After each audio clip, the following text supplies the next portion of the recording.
Hi, and welcome to an episode of the Jet Rails podcast. I'm Robert, your host. Today, I'm joined by Pravin, who's going to be talking with us all about gift cards and coupons and reward programs and these things that really help keep shoppers engaged with your brand, keep your e-commerce website a little bit more, in some ways, of a destination, and keep that relationship strong with a larger user set. And more than just talking about those as individual items, we'll also be talking about how they interact in an omni-channel setting, which businesses more than ever have found themselves in need of, where shoppers might be interacting in store, they might be interacting online, but they have an expectation that these things are going to work well across channels, things like gift cards and reward points, and coupons, of course. So with no further ado, Pravin, would you do the honor of introducing yourself? Yeah, thank you, Rob. Hi, I am Pravin, co-founder of 99 Mind. It's a consumer engagement platform which allows merchants to create their own gift card, loyalty program, and coupons on the fly or dynamically. It's a plug and play. Currently, we are supporting on big commerce platform, but it's also an enterprise platform where we provide APIs where the retailers can plug into our APIs and create their own programs. Fantastic. And Pravin, I always get to ask this. So, our audience is quite accustomed to it. How did you come to the name as a company, 99 Minds? It seems like there must be a story there. Yeah, so my co-founder Mrudul came up with this name, and according to him, it's a metaphor for what we do, as our solution solve 99% of gift card and promotion and marketing problems, and it's a program that runs consumer engagement and retention marketing program for other companies or for other merchants. So, it's like this. We built a solution which cannot solve 100%, but at least 99% of the problem what customers have. I like that a little bit of humility that there's always going to be that 1%. That's fantastic. I think that anyone that thinks that that they're everyone's answer to everything is in for a rude awakening at some point. So I like the sentiment. And so you started looking at which of these facets, really? Was it the promotions, the loyalty, the gift cards? Where did the company really get its founding? So, when we were building a program for a bank, it's a leading bank in India called ICICI Bank, and they were looking for a loyalty program. So, we built a program. We spent 6 months. We were supporting their $3 billion worth of Forex transaction with 36 different currencies. So it was a challenging program. But again, when we built a product, then another bank comes to us and they said, hey, can you build the same product for us? And we spent another 6 months to do the same thing, because even though the vertical is same, I mean to say it's financial vertical, but the requirements are always different. The attributes are always different. That lead us to build this product, which is we call it as attribute-based system, a rule engine, where we can just import existing attribute from the verticals. Maybe it's a finance, maybe it's casino or hospitality, and just allow our marketing, our customer marketing person to build rule based on their requirement. That makes sense. And each of the spaces that you work with has some strong incumbents, at least to some level. People using something to create coupons and run promotions in the e-commerce space, of course, where they're using something more often than not native to their e-commerce platform, whether it be Magento or BigCommerce or what have you. Gift cards, are certainly out there. Whether it's native to a platform or whether folks are using some kind of a basic extension or plugin. Loyalty programs as well. They exist, some certainly better than others. What were you seeing on the market that said that that this was going to be a good market to tackle? That there was something missing here, that whether it was pure disruption or not, that there was something left on the table, or there was something that merchants were looking for that they simply weren't finding? Yeah. So if you look at the existing player, there are many players in the market who are doing really well in this particular segment. But there is still a space open when we look at big commerce as a platform and looking at their existing gift card plus promotion system. It's not what the merchant, it's not completely fulfilling the merchant's need. So, for example, if you want to buy, X amount, and then you want to send a gift card across to the customer, you know, BOGO, yes, buy one get one free, yes, like they can buy the one product and get one free. But if you want to sell a shirt and then you want to send a $20 gift card with it, that's not possible. So certain kind of rules is not completely handled by the existing platform. So to give you an example, in fact, yesterday I was talking to a company called Interlocks, Locker in the City, not Interlock, Locker in the City. Uh, the founder just told me that they just spent 6 months to build their coupon and promotion program, and now they're reaching out to us. So just imagine that whether it's a native or non-native, it generally takes a lot of time to build this kind of system. Plus, the maintenance really kills them, and they are not able to focus on their main business. So in this case, Locker in the City, they want to expand their business, they want to raise fund, right? But their developers are actually engaging themselves in building the system. So this is where we come into the picture and we said, you know what, you focus on your business, let us handle your promotional and gift card marketing, and we will provide a best solution so that your developer are just plug and play things. That makes sense. And I imagine that the market segment has something to do with this because, an SMB probably not going to be putting 6 months into this kind of a program, not going to have the developers on staff or on call from an agency or such to invest in that way. But would you say it's more of the mid-market and enterprise that have the deepest needs when it comes to these things, that they need to be able to have more nuance, or they just simply can't achieve the results that they're looking for that are going to really make the customers happy, that are going to move the needle?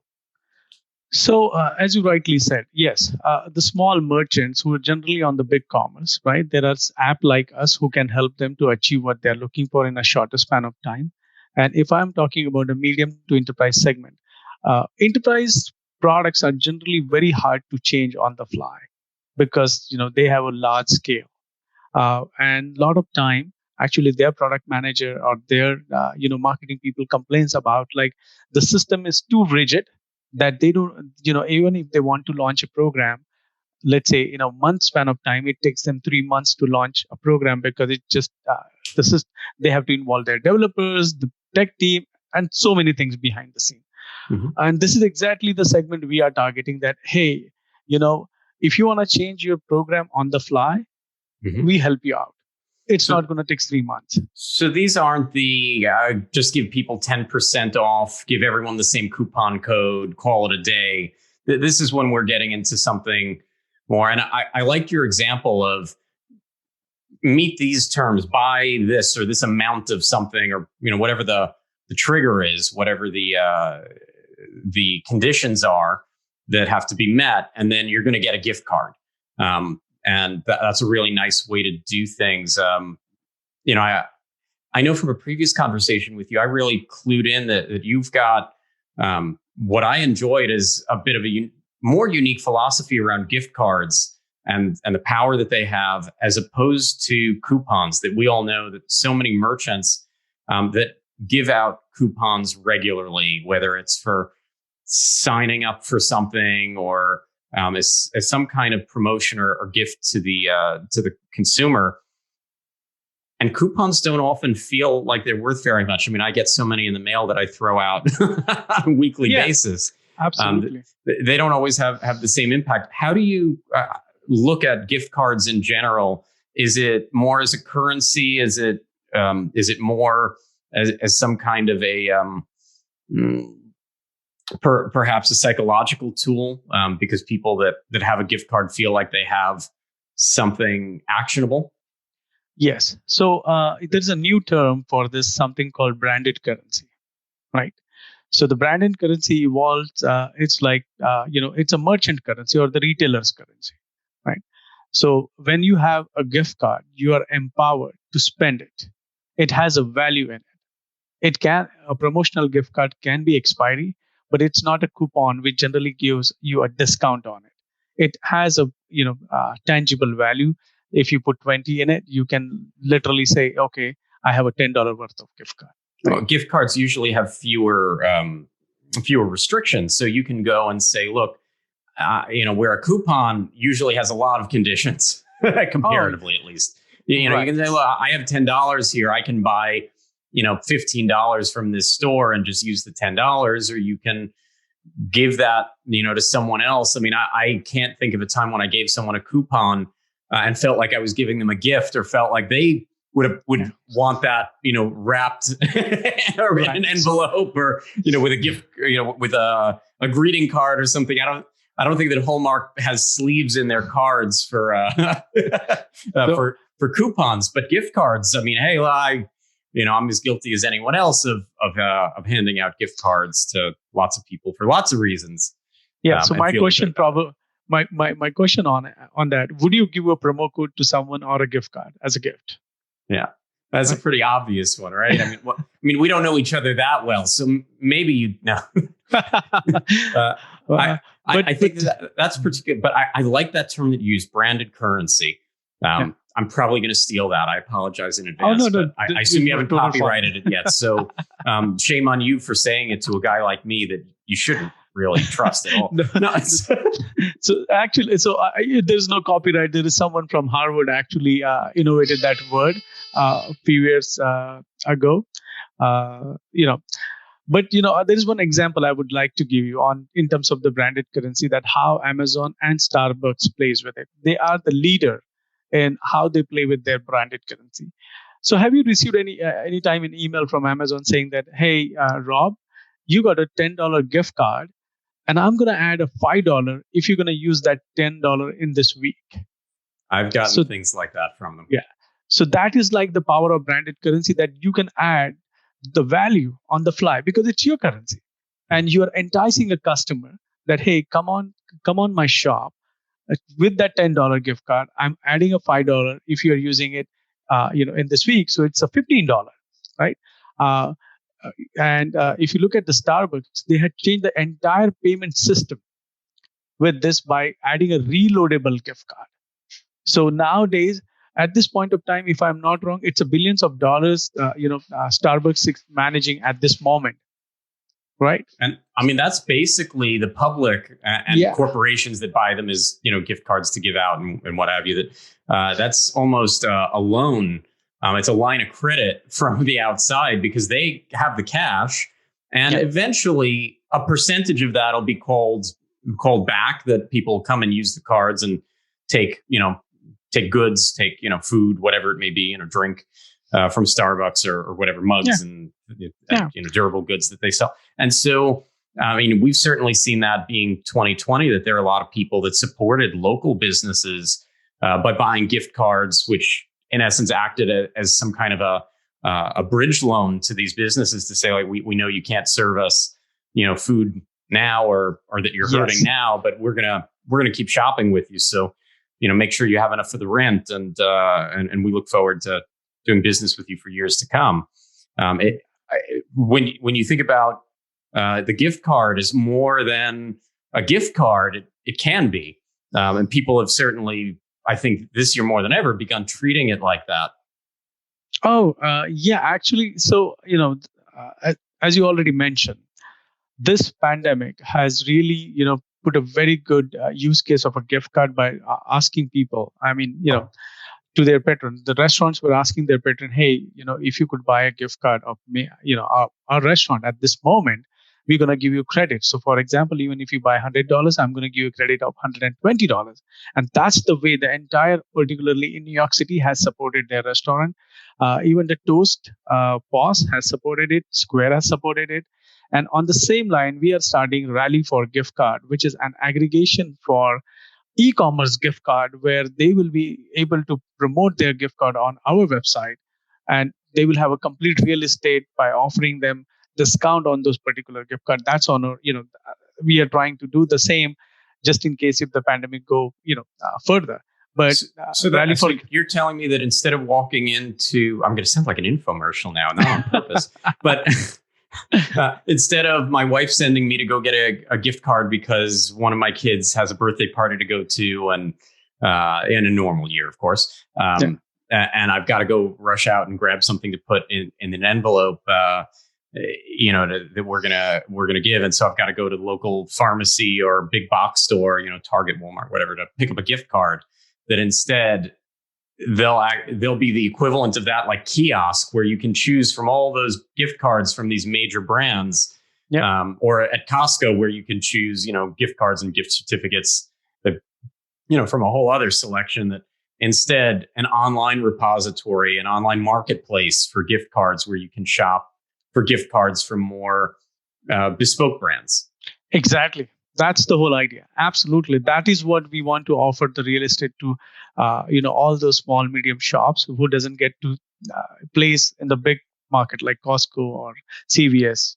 So I like it. I like it. I mean, marketplaces in general, it can have a really good effect. There's no question that Amazon's done well with that model, and so have some others. So I think that probably is one of the challenges for a lot of these merchants is, being found or being thought of in the moment for those sorts of purchases when they should be. I imagine that the goal for you will this. Now I'm going to ask you off camera, like for a sneak peek or something, but there'll be some kind of filtering to filter maybe by not just by category, but maybe by some of the other attributes of the store or something else unique. I mean, I guess like if I'm looking to give someone, coffee or liquor or whatever, gifts that I'm looking to supply them with, that it'll be an easier way to see, the top 5 places that I could get gift cards for that, that are going to be a higher quality vendor with better options. I mean, like in the case of coffee, I think of folks that are actually roasting the beans. You're getting something fresh. There's advantage to this. I can think of it in lots of categories where it's I think if I had the easy choice, I wouldn't choose the big box store. And I don't just say that because I'm speaking to e-commerce folks that would probably not like me as much if I did, but it just in general, I grew up around small business, and I think that makes sense. So, I guess I've got here the promos and the gift cards and the loyalty programs. Oh my! Let's pull back to promos for a minute. So I started mentioning that that there are basic promos that most e-commerce platforms can handle, and then we get things like buy this and get a gift card. I know that historically there have been challenges with a lot of platforms when it comes to buy this and get a free gift. Not just a gift card, but maybe choose a product or you automatically get a product for free added to the cart or such. What are some of the other use cases when it comes to promo items that you have found that that platforms don't always handle natively? Or is it the bulk coupons where you need to create a lot of unique coupon codes and track them because you're going to give unique coupons to individual shoppers, that you're going to send an e-blast where everyone gets their own coupon that's good for one use? What are the challenges that you find that that merchants need help with to do one this of the effectively? Mm-hmm. So one of the challenges is the personalization, right? That I know that you like golf, and if I'm sending you something related to baseball, you might not like it, right? So personalization is a bigger challenge. Plus, creating generally promo codes on the fly or a coupon specific to your need is again a big challenge. And then there's a lot of fraud happens on that level sometimes as well. So tracking a coupon and their use cases, and it's not the use case and the usage, okay, it's really hard. So again, I would give an example of the Locker City. They are trying to build a referral system. They're going to use our referral system for now. The first concern is like how they're going to stop the fraud, right? Because a lot of people have a lot of multiple email addresses, and they have to track an IP and so many things behind the scene. You want to sell more, but you don't want, you want to effectively use that thing. I mean, your promo code. So One of the use cases we just received it from a big company. I would just give an year of the company establishment. It's in 1774 establishment company. They said they want to generate a lot of gift cards, and those gift cards are very, very specific to SKU numbers. So they can be only used. So a lot of people get confused. Oh, but it can be coupon code as well or promo code as well. Yes, but to map those coupon or those gift cards to specific queue, it's a challenge. You need tons of rules to do that, and that's where we come into the picture, supporting that. Even if they want to build like 10 line of rules or the 100 line of rule, that's where our system comes into the picture to build these kind of complicated promotions or promo codes. It's interesting. So I know that even for a lot of platforms, it's difficult to do things like if the user buys things across these three categories, then they can get a discount across these three categories, like this mixing and matching of things. Exactly. To have things work across that. It's very easy when you're talking about individual things. But when you start mixing up too many conditions together, it can get messy. So I guess, and often that's what merchants want to do. That's in some cases what they're doing in their retail stores, where discounts are very, very specific. In terms of figuring out, so thinking about this on the back end of the transaction, couponing gets a little bit difficult in terms of guessing at what's going to drive the best results, what's going to generate the most sales at the best profit margin. Because hey, if you give everybody 50% off, maybe that's going to generate the most sales. Yeah. And if you give them 5% off, maybe nobody's interested. But figuring out the sweet spot, or figuring out which things are going to work. What have you found there in terms of making it sustainable? Again, for the businesses where offering discounts like this in the first place makes sense. So, see, ROI is a very important factor on this, right? Return on the investment. So the cost factor. So generally, everybody have their own marketing costs, right? So if my product, manufacturing cost is $80, I am selling it in, let's say, 120 or more than that. What is my marketing dollars on it, right? And how do I find it? It's all A/B testing, so that you start with the less and you can increase more, to the discount level, or you can keep on adding like a product bundling. Okay, here is a more discount, but here is one more product I'm adding it to it, right? But the math behind the scene, we provide a solution where you can put the budgeting thing, where you can say that this is my marketing dollar budget, and I'm adding this. If anything goes beyond up and down, stop it, or do certain things based on the budget you have decided for your marketing dollars. And then you can calculate your ROI based on that, and then you can say, okay, this is the one because of this high usage, but at the same time, what is my bottom line out of it when I'm selling this particular piece? So those kind of features, that's where the system get complicated, that to give you that kind of analytics out of it, to see that, okay, I'm investing 10%, I'm getting 50% return on it, it's worth it, and I'm going to continue this. Plus, how long you want to continue that? Because then people get bored with the same kind of marketing offers. That need to be changed dynamically as well, based on the customer's feedback. And to be honest with you, at this moment, when we are building our product or improvising our product, it's already based on the customer's requirement. Yeah, look, I love things that are a little bit more dynamic. I mean, even on the front end of the site, having messaging that says add X dollars more, X items more to the cart to receive a certain discount. Interacting the way that I would think that, if I was going up to the cashier in a store and I was this close to earning a discount, that they'd say, hey, you want to add something that you'll get 10% off. It'll be like getting a free item. That they're usually good to you. That this is the challenge of the digital age, is adding the humanity back in. Yeah, and plus the dynamicity, right? Earlier, of course, you're gonna wait for the coupon, and Bed Bath and Beyond is still doing that, right? Sending that $20. I'm sure. Yeah, they can't stop. They can't stop. They've trained their customers that they've marked it up to a point where if you don't get that coupon, you're overpaying. JCPenney had a terrible experience with that. They brought on some management that said, let's get rid of the coupons and let's just give people a really great price. And their customers were so used to getting the coupons, they didn't show up without them. They didn't purchase the numbers off of that were awful.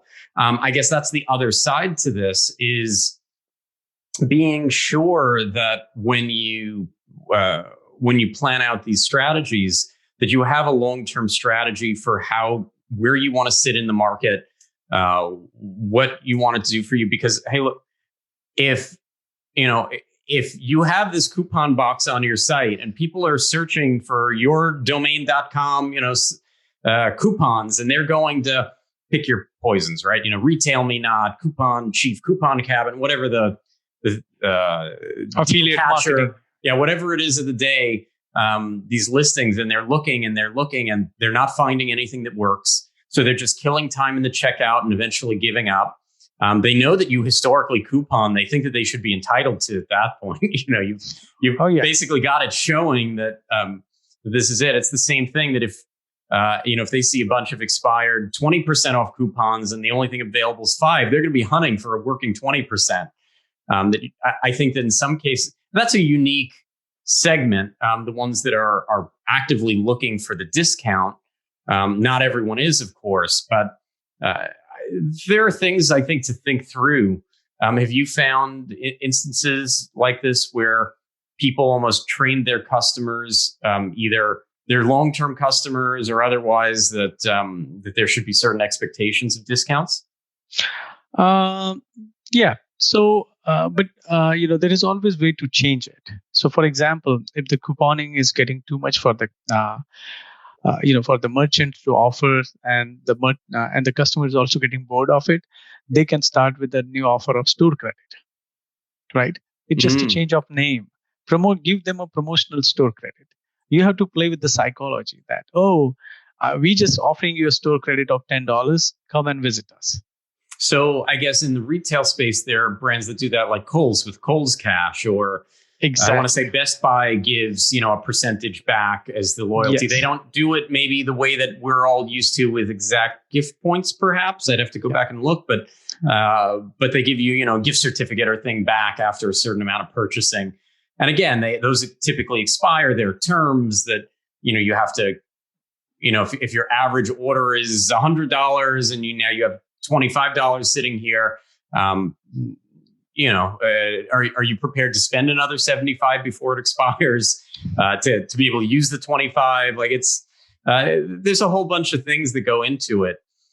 So there is one more interesting actually use case, which is related to particularly to the gift card industry.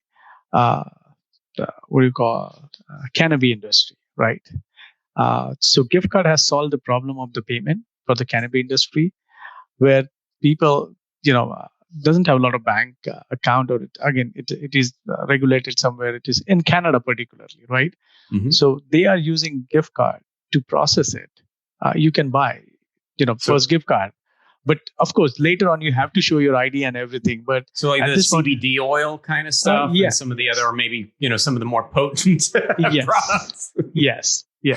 So they solve this problem with these kind of payment instrument actually, because there are a lot of shops on the online store, particularly in Canada. They are utilizing gift card in that way, and again, it's perfectly in the legal segment, and they are working out pretty well for them. Makes sense to me. So let's shift back then. So I think we've done a pretty good job for our listeners of talking about the promos, and we've gotten a little bit into the gift cards here.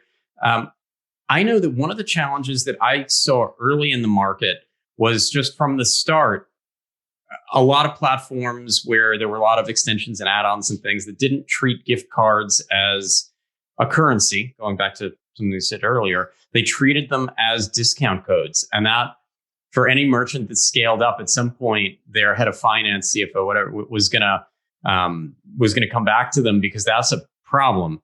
That gift cards, in essence, somebody purchased the gift card, and there's now money there. And so in terms of how you're handling sales tax and what portion of the order is taxable, and that sort of thing. That there's it's not really a promo. It is a currency that's already been prepaid. So I see a lot of that.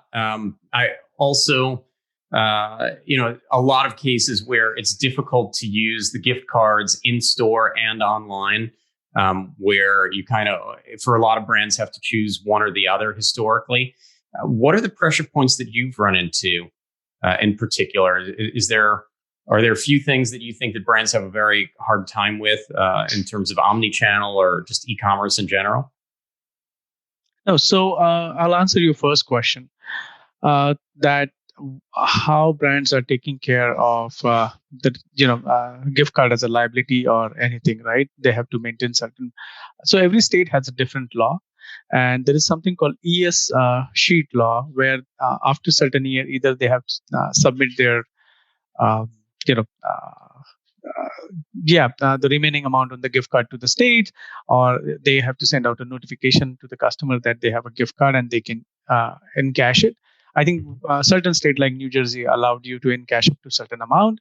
Otherwise, you have to use it, or the money goes to the state.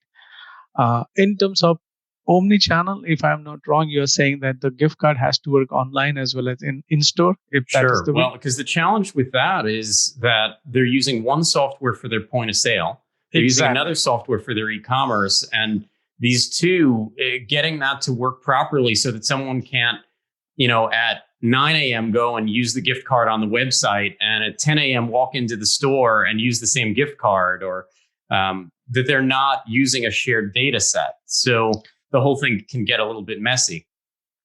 So that is the major problem. Actually, at this moment with the pandemic, it's become very, very, a bleeding problem for the merchants. And I recently helped a customer uploading like $30,000 worth of gift card, right? And it's just their POS, doesn't support the big commerce gift card. So we provide a web POS so that they can just, if someone walking into with their online store gift card into their physical store, we solve that problem by providing our own web POS. But vice versa also, that if they issued a physical gift card in their store and it has to work online, yes, then we allow them to import those gift card into our app, and that could be utilized online as well. So we call ourselves as POS agnostic, gift card platform. And one more thing I would add on is a very challenging is a multi-currency thing. So we just launched a multi-currency gift card. So if the store is selling in 6 different currency, we are allowing their customer to buy gift card in their local currency and redeem it in their local currency. So that is one of the biggest problem in terms of Europe, or for that matter, US and Canada. So we recently launched that like a week ago, and it is working really well for us. So this is what I call is really a problem solving for the small merchant, where they don't have to go to the big people to solve their, these kind of problems. Yeah. I remember being in the UK. It's over a decade ago, I think, and they accepted my American Starbucks gift card, and they deducted the monies in British pounds using the same numeric. So let's say that it was £10, which is worth more than $10. Of course, that they deducted 10, and I'm looking like, are you? When I looked at the balance and I'm reading it, like, okay, they took a little bit more of a loss than it wasn't my intention. I wasn't even sure if it would work, but it worked, and not to their advantage. I'm sure someone figured that out and took advantage of it. I didn't particularly. I wasn't, I didn't show up with some huge gift cards. No, there's just so much that there's so much caffeine someone can consume on a work trip or whatever.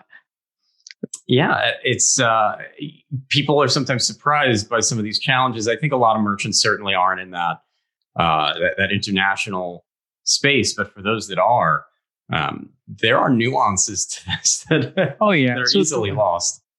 Particularly in Europe, right, where there are like currency changes for the small nation, and a lot of requests we have received So just now happened, right? Brexit probably happened, and then the pound and euro will again fight for something. Here in US, Canada too, right? Certain merchants do prefer to have a Canadian dollars, and it's just a comfort zone, right? This is what they want to see when they get it in their pocket, right? The real value, what they are paying for, just like you. Otherwise, you will be like, oh, $10 or £10. That will be the costliest coffee you might had the other day. Absolutely. Look, the same thing, economies of scale. I can recall having an issue with, I'd gotten a Google Play gift card from someone, and I'd loaded it up into my Google Play account, and I didn't use it for a long time. And eventually they deducted the funds. No warning, I verified everything, and I was surprised because California company, typically a more restrictive state on these things. Yeah. And, I reached out to support just to understand it. It had been, a real amount that I was wondering at least, what was going on there. No, it expired, no warning, no nothing, and nothing to be done about it. And I was, a company like Google that wasn't really, in my opinion, desperate for the, whatever it was, $75 or whatever, Okay. I mean, I guess I should have downloaded some movies sooner or something, but, the expectation, I certainly wasn't going to go out and buy one of those for anyone else. So there's thought into some of this, I guess. There's wins and losses for brands depending on how they want to look at these things. That yes, you can retain some of these monies, or maybe those monies went to the state of California. They didn't suggest that to me in their customer service. They just, said use it or lose it kind of thing, and I didn't use it. No, but they cannot take your money. It just wasn't enough for me to invest more time into. I felt like I might have stumbled on something there, and I mentioned it to a few folks that I, thought might have something to say about it, but I don't remember ever going anywhere with it, because that is a consumer challenge, is that there's just so many hours in the day. And as much as I'd love to be very self-righteous about a lot of things, we all pick our battles. Oh, yes. That's but true. I think that, I have heard of merchants getting in trouble for expiring gift card balances and things that they weren't. They were legally obligated not to within a jurisdiction. So so in consumer certain protection reasons. Yeah, so in certain state they have the law of 5 years, so you have to maintain the gift card, and they can expire after 5 years in certain part of the state, whatever the company is registered for. Because recently, when we help a musical company to go live, a very I can say that it's a 1946 musical equipment company. It was a great moment for us because it was the first time they were also going online. They were always a brick and mortar shop. They had 5 different bands, and we helped them to go live. And then certainly they came to us and like, hey, can our gift card expire? I said no, but they said, oh no, it in our state it's 5 years. I said okay, then we'll have that option. But at the same time, I suggested them, hey, you guys can offer a promotional gift card, which can expire, so that person don't need to buy, and you can give away those gift cards on your launch, and you'll get more customer. And that thing really went well for them. Mm-hmm. Did they give the gift cards to like the first 1,000 people, or to everyone, or what was the campaign there? It was the campaign like first 100 people to watch the band and come online. It was a Facebook Live event. Cool. So they give away their promotional gift card, and it was really fun. I spent the entire day just to make sure that everything goes well, and I was so proud of it that it went well. That's fantastic. That's, I think, what consumers to some extent are looking for, something to get excited about. I mean, I've won tickets off the radio way back when, and it's a good feeling. And it's something that I shared with a lot of people at the time because it was exciting. Maybe there were tickets I could have gotten myself or something, but that wasn't the point of it, right? Right. It's just the fun of it, the novelty of it. Finding ways to excite consumers today is fantastic. I like that. Have a live band and for 100 people watching. Now, in terms of gift cards, I know that a challenge that I sometimes have with brands that are omni-channel, I'll be out and about. I'll want to check the balance on a gift card on their website or such. Some do this well, some don't. Do you find that that's also a challenge? Because I can't think of a lot of e-commerce sites that make that easy to just, go somewhere and check the balance without getting to the checkout or some other step or creating a user account and adding it into the user account or having some other tie-in. Is that something you've run into? Yes, and we are proposing it to our partner that when a customer log into your system, if they have an account page, you should see that you should show the customer that how many gift cards the person carry, just like not big commerce, the Starbucks does it. You look at the card and it shows you the balance right there. You don't have to do check balance every time. Once the person log in, just get the data for him. It's easy. It entices them to buy. If you have, let's say, $5 and you're just walking by near to Starbucks, you'll be enticed. Oh, I have a $5. Let me get a coffee. So certain things, even if you look at it on a website, gift card is the page like buried under the footer somewhere in the line. You have to sometime do Control F and search for gift card or gift certificate. Mm-hmm. We tell them gift card is your own currency. Put it on the tab level so that the people just not for the holiday season. People would like to have your gift card, and the merchant should actually sell them gift card to have their currency in someone else's pocket. If you don't make it a big deal, it's not a big deal. So I hear you there. You've got prime real estate and a website. There's a lot of choice to be had there. Thinking about these as well, I guess that there are times when there should be rules about what you can use a gift card on. Like, for instance, typically you can't use a gift card to buy another gift card. That's sometimes people try to do that, and there is no logic other than maybe the thought that maybe you're splitting it up, so you're taking $100 gift card and you're getting 4 $25 gift cards to give to different people or something. Not really what the intent is at that point. I imagine from an accounting standpoint, it starts to get a little messy. Yeah. So, a lot of e-commerce merchant or a lot of platform doesn't allow that feature, that to buy a gift card with a gift card. It's unless and until it's a stolen gift card, people don't do that, right? Because stolen gift card cannot be actually traced. That is one of the issue with the gift card, right? Because gift is like change the hand, and people can have the currency and they can buy whatever they want to buy. So we put certain parameters on a custom thing that if the merchant wants, like, hey, you cannot buy just gift card with a gift card. Yes, we will make their life a little bit harder than easy in those cases, but we'll make their life very easy if they want to buy a gift card with some other products. Yeah, I can't remember running into it, and I almost don't want to say it out loud, but I imagine that would be a pretty rough security breach if someone stole gift card numbers from a brand. We at JetRails, we spend a lot of time securing, making these sites PCI compliant. Yes. Along with our merchant clients, as well as their developers. Partnering with great agencies, because it's a big deal. But it's not just the checkout that you need to protect. Yes. Some folks think, my the credit card information isn't saved in the site, so what's the worst that they can get at? Well, there's something there. Gift card numbers, that would be pretty rough if they started to redeem those, and you're shipping out goods to someone in that way. And kind of shifting gears toward the third piece here, the reward point and loyalty programs.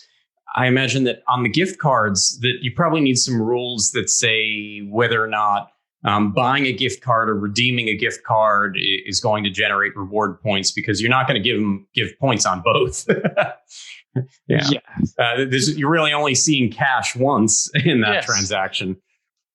So that is basically you're putting a rule across the SKU number that, okay, here's my gift card SKU number. If someone buys it, You don't want to, give points to them, or if they are buying with the gift card. So all these are different rules, and again, it varies merchant to merchant.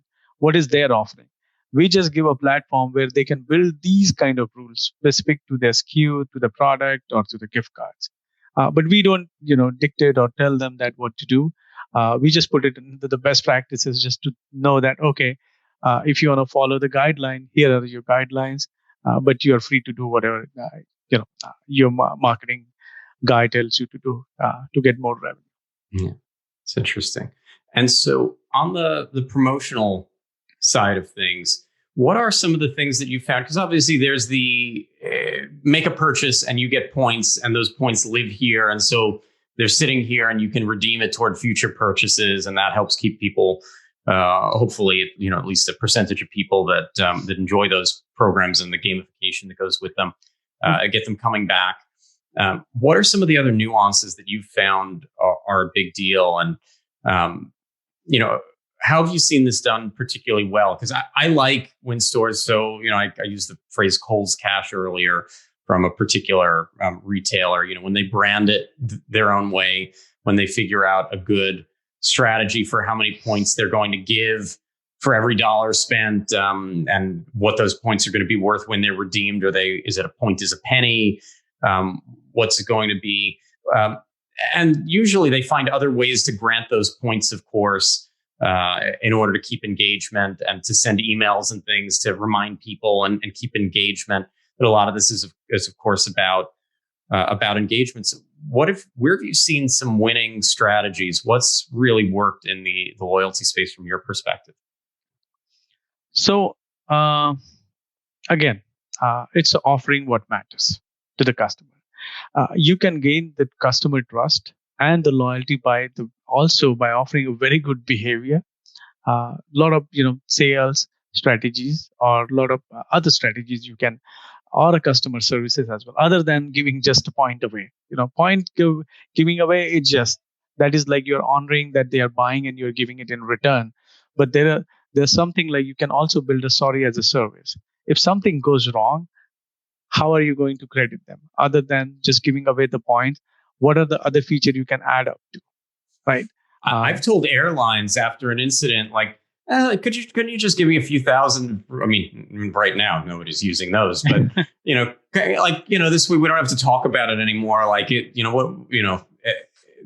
value of them is relatively low. Like, I'm not asking for my money back or anything, but how about that? And they can rarely do that in the travel industry. But I've seen others that do this well, that as opposed to, so some give a gift card, some give store credit, some give reward points. And I kind of like that reward point solution, because there's an accrual there and it fits in with you added to their balance as opposed to creating something totally separate and different. There's something to be said for that. Yeah, I mean, you can always reward an action, which is like, like subscribing to your thing, to your newsletters, to your following your social media, birthday, your referrals, reviews. That is a very strong thing. Actually, if someone is really reviewing your product, those reviews really count. I mean, people like us really go and read it. So of course, certain behaviors needs to be get other than just buying things, right? So I call them like action-based points. If they take certain action, you should reward them. That's right. And all of our listeners should stop right now and go ahead and give this podcast 5 stars on, whatever Apple Podcasts or wherever they're listening right now. Thank you. And no. Thank you for bringing up, reviews. I've even seen it done with things like photo contests where participate and we'll give you points. Back to that idea that that you mentioned of having a live band and the first 100 people get a gift card. There are times when maybe you're not quite as prepared to give the full gift card, but especially depending on how you structure the reward point program, you can give hundreds of points that don't equal all that much in cash, but it feels good.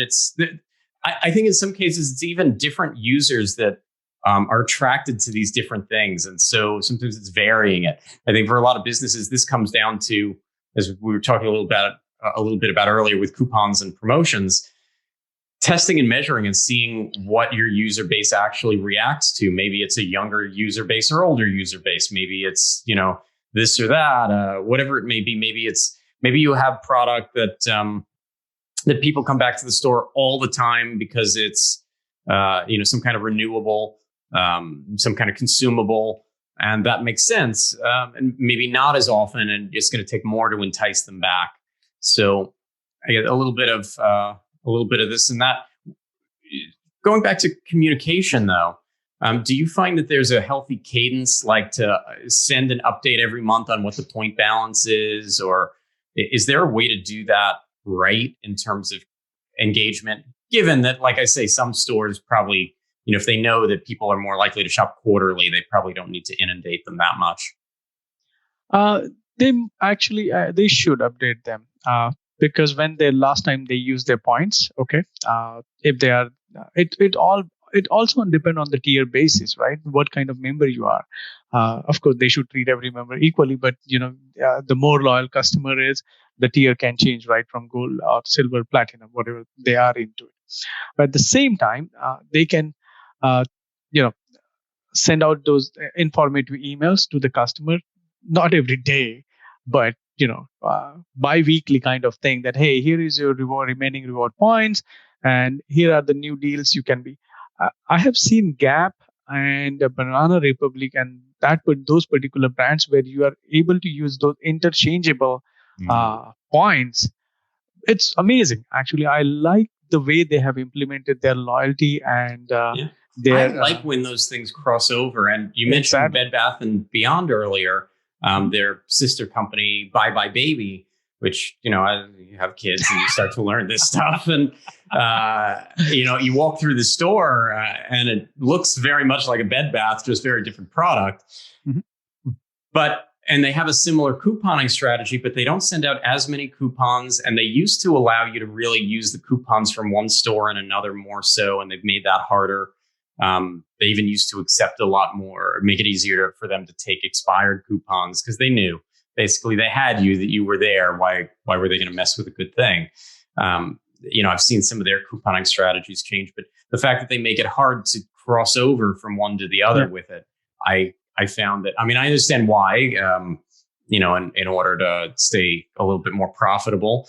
But at the same time, it's one of those things that as a consumer, I guess, you're always hoping that things will fall on your side of the fence. Yeah. It'll work out that way. They mail me all these things. It's not like I, go spending so much time hunting in that situation. But it is, if you set up a registry there, they're going to be sending you coupons for all eternity, in my experience. So actually, on that note, we really solved that crossover problem. I would like to give an example of like Socks in the Box and Dollar Shave Club. So just imagine that if Dollar Shave Club want to give you something, a discount on the not Dollar Shave, but to the Socks in the Box. So if you buy a Dollar Shave Club subscription, I'm going to give you a coupon of Socks in the Box or a gift card of a Socks in the Box. So two different brands, a crossover. Using our platform, that's exactly the problem we have solved, that they don't have to worry about it. Otherwise, just imagine that two different systems, two different companies are talking to each other. How they're going to do it? It takes months to implement it. But with us, we have said, bring Dollar Shave Club attributes, bring the Socks in the Box attributes. They will both have their own systems. They will talk to each other using our platform, and those can be done within a span of time. So the crossover.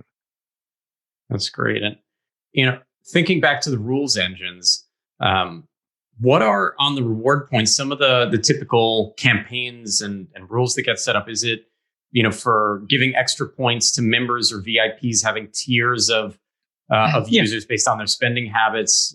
Is it giving extra points if they're buying from certain categories or spending certain amounts of money, that they get like double points or whatever? Yeah. So those we call them as a tier level program. And the second part, which comes under the personalization, right? Again, there's a lot of math and logic involved here, because then how you want to give the points to the customer. Like let's say a silver member gets 10 points, a VIP, a gold member gets 20 points buying the same product, right? So that there's a math involved in it.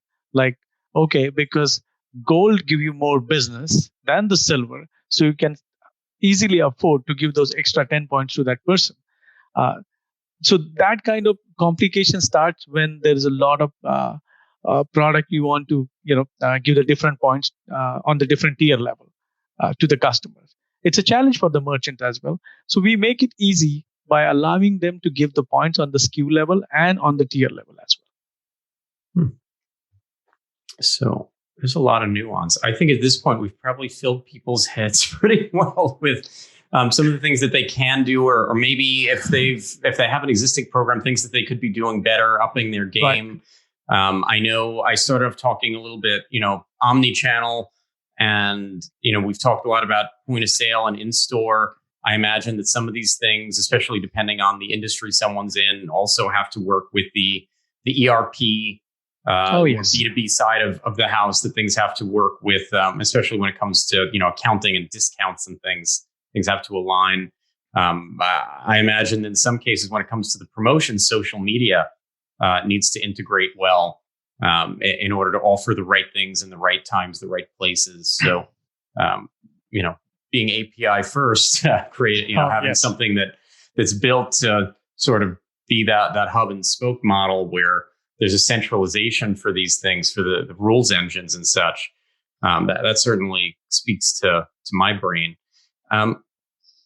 Anything that before we wrap up that we didn't touch on? Any final words of wisdom or anything coming down the pike that you think listeners should be aware of? I think we've done a pretty good job in today's episode. Oh yeah, and thank you very much for that. As I said, we are planning to offer a great real estate to the small merchants by providing a website of Rally for Gift Card, which we are planning to launch it soon, where they will have a chance if the corporates wants to give their gift cards, or because not everybody is going to buy from the big brands, but all the smaller brand corporate doesn't have those way to gather those gift cards and give it to their employees or to their partners. That's where this is going to come very handy. So we're trying as much as possible from our end to give as much as footage to our customers and help them out to grow to their more sales, more branding, in fact. We'll have to get some info for that. I'll try to add it to the show notes if there's somewhere people can follow something on social or sign up for a newsletter as they can, as merchants, potentially be added into that. So I'll offline do the best that I can to get something on that, because I think for merchants that sounds really cool. That low hanging fruit there, so to speak. Who doesn't want more people to be able to find their gift cards and their brand? With that, to our listeners, as always, thank you for tuning in.